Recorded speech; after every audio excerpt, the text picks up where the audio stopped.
Hello friends, स्वागत है आपका अपने परिवार एमएस स्टडी पॉइंट में। जी हाँ दोस्तों, जैसा कि आपने देखा इसके पिछले वाले वीडियो में हम लोगों ने परिकेंद्र के विषय में सभी कुछ पढ़ लिया था, जैसे परित्रिज्या निकालना, ठीक है। और तीनों त्रिभुज कहे तो विषमबाहु त्रिभुज, समबाहु त्रिभुज, समकोण त्रिभुज में परित्रिज्या कैसे ज्ञात किया जाता है, ये सभी कुछ हमने पिछले वीडियो में पढ़ लिया था। आज हमें पढ़ना है परिकेंद्र पर बने कोण के विषय में चर्चा करनी है। तो परिकेंद्र पर बने कोण जो होते हैं, जैसा कि आप देख रहे होंगे, यह आपका परिकेंद्र कहलाता है। यहाँ पर अगर हम इनका नामकरण कर दें तो ये आपका परिकेंद्र कहलाता है। और ये जो वृत्त बना हुआ है यह आपकी परिवृत्त बनी हुई है। अब यहाँ पर इनके कोणों के विषय में जो संबंध बनता है उसके विषय में चर्चा की जाएगी। तो परिकेंद्र पर जो बना कोण होता है, परिकेंद्र को आप कह सकते हैं केंद्र पर बना कोण। तो केंद्र पर बना कोण जो होता है वह परिधि पर बने कोण का 2 गुना होता है। जी हाँ दोस्तों, यहाँ से सवाल पूछे गए हैं और पूछे जाते रहेंगे, ठीक है दोस्तों, इसलिए इसे पढ़ना ज्यादा जरूरी हो जाता है। जैसे आप एक सवाल देख पा रहे हैं कि यक्ष का मान बताइए, ठीक है, यक्ष का मान बताइए। तो यक्ष का मान कैसे निकालेंगे?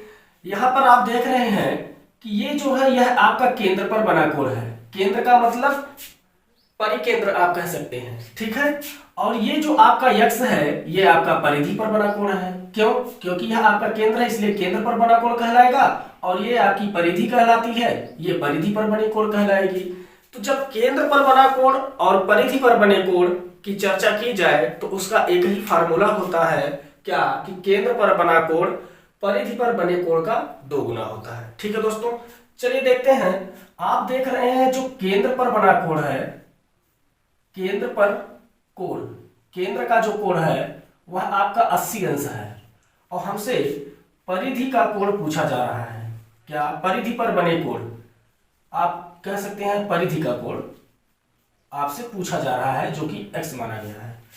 तो ये परिधि पर बना कोण कितना होगा? बहुत आसान है। जो परिधि पर बना कोण होता है वह केंद्र पर बने कोण का आधा होता है। और आप यूं कह सकते हैं कि केंद्र पर बना कोण परिधि पर बने कोण का 2 गुना होता है। तो परिधि का कोण कितना हो जाएगा?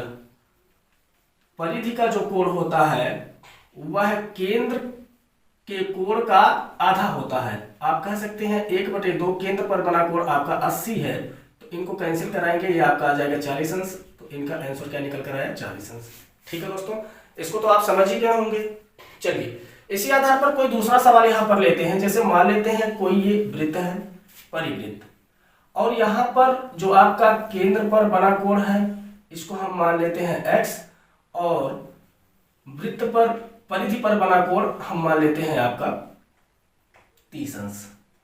तो यदि आपसे यह केंद्र पर बना कोण पूछा जाए और परिधि पर बना कोण दिया रहे, जब परिधि पर बना कोण आपको दिया रहे ऑलरेडी और केंद्र पर बना कोण पूछा जाए तो कुछ करने की जरूरत नहीं है। अब हम लिखेंगे नहीं, सीधा आंसर इसका निकालेंगे।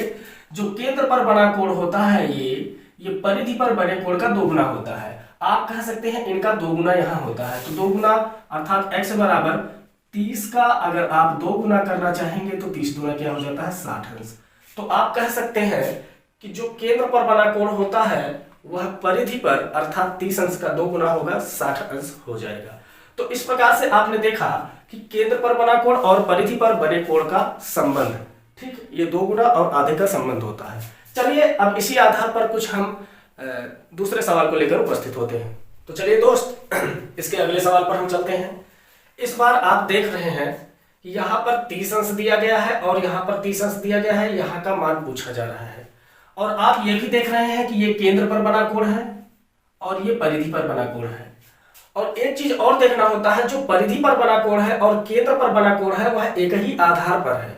तो जब ऐसी स्थिति आए कि एक ही आधार पर केंद्र पर भी कोण बन रहा हो और इसी एक ही आधार पर परिधि पर भी कोण बन रहा हो, तो उसके लिए यही फार्मूला प्रयोग किया जाएगा, ठीक। और ये जो सवाल है यह आपके परिकेंद्र या परिवृत्त या परित्रिज्या वाले टॉपिक के अंतर्गत आता है, ठीक है दोस्तों। चलिए आगे बढ़ते हैं। अब इस बार परिधि पर बना कोण तो पूछा जा रहा है, लेकिन हमारा केंद्र पर बना कोण नहीं दिया गया है। अगर केंद्र पर बना कोण दिया गया होता तो हम परिधि पर बने कोण को बड़े आसानी से ज्ञात कर लेते हैं। लेकिन केंद्र पर बना कोण नहीं दिया गया है, तो इसे हम ज्ञात करेंगे। कैसे ज्ञात करेंगे चलिए देखते हैं। आप यहां देख रहे हैं कि ये त्रिभुज OAB है। क्या है? त्रिभुज OAB में आप देख पा रहे हैं, इसमें क्या देख रहे हैं कि कोण OAB 30 अंश दिया गया है। कोण OAB कितना दिया गया है? 30 अंश दिया गया है। और OBA, कोण OBA भी आपका 30 अंश ही दिया गया है। और इसमें कोण O पूछा जा रहा है, अर्थात कोण O हमें ज्ञात करना है। तो आप जानते हैं किसी भी त्रिभुज में तीनों कोणों का योग जो होता है वह 180 अंश के बराबर होता है। आप कह सकते हैं कि त्रिभुज OAB में क्या कोण O प्लस कोण OAB और प्लस कोण OBA बराबर कितना होता है? 180 अंश होता है। तो चलिए अब कोण O प्लस OAB आप देख रहे हैं 30 अंश दिया गया है, और प्लस OBA ये भी आपका 30 अंश दिया गया है, और बराबर आपका हो गया 180 अंश। अब कोण O प्लस 30 और 30 कितना हो जाएगा? 60 अंश बराबर 180। और कोण O बराबर हो जाएगा 180, 60 अंश उधर जाएगा माइनस 60 अंश। तो कोण O बराबर आपका हो जाएगा कितना हो जाएगा? 180 में से 60 गया तो आपका 120 अंश आएगा। अब आप यहां देख रहे हैं कोण O बराबर आपका 120 अंश आ गया। अब हम बड़े आसानी से परिधि पर कोण निकाल सकते हैं। तो परिधि पर कोण या परिधि पर बना कोण या परिधि का कोण क्या हो जाएगा?